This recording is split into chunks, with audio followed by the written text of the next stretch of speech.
महाराष्ट्र में 20 नवंबर को विधानसभा चुनाव होना है। चुनाव की तारीख करीब आते ही सूबे का राजनीतिक माहौल गर्मा रहा है। इस बार कांग्रेस ने जाति जनगणना और आरक्षण को 50% से ऊपर ले जाने का वादा किया है।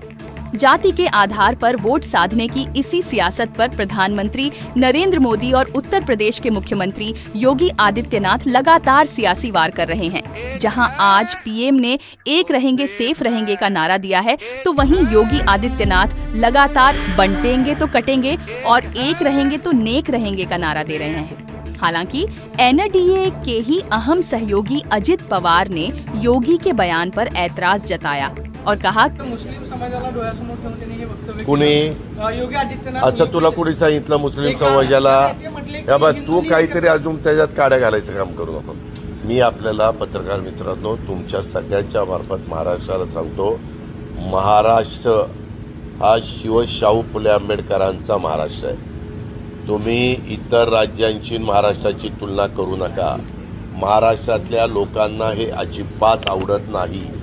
महाराष्ट्रातल्या लोकांनी सातत्याने जातीय सलोखा ठेवण्याचा प्रयत्न केलेला आहे आणि शिवशाहू फुले आंबेडकरांची विचारधारा ही सगळ्या 18 पगड जाती 12 बलुतेदारांना बरोबर घेऊन जाण्याची आहे. त्याच्यामुळं बाहेरचे लोक येतात, ते त्यांचा विचार करून त्या ठिकाणी बोलून जातात, परंतु महाराष्ट्राने हे कदापि मान्य केलेलं नाही. हा आजपर्यंतचा महाराष्ट्राच्या निवडणुकांचा इतिहास आहे.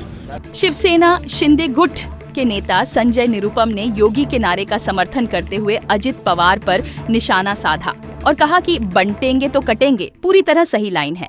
निरुपम ने कहा कि कुछ लोग आज नहीं समझ रहे हैं, लेकिन आगे समझ जाएंगे। उधर उद्धव गुट के नेता संजय राउत ने सीएम योगी के बयान को महाराष्ट्र में नकारा और कहा कि यहाँ कोई बंटेगा नहीं, न कोई कटेगा।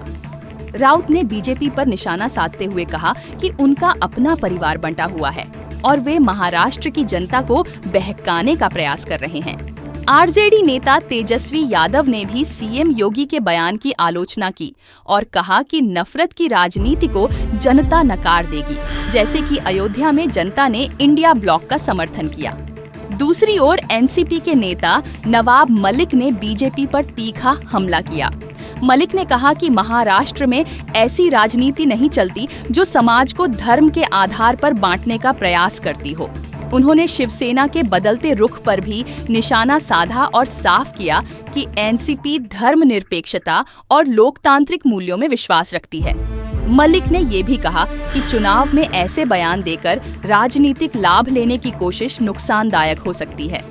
चुनावी रैलियों में पीएम मोदी की तस्वीर का इस्तेमाल न करने के सवाल पर नवाब मलिक ने कहा कि मोदी जी की पार्टी तो मेरे खिलाफ चुनाव लड़ रही है।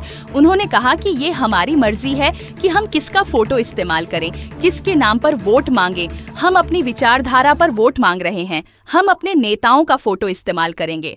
हम अपने विचारों पर डटकर खड़े हुए हैं। विचारों से हमारा कोई समझौता नहीं है।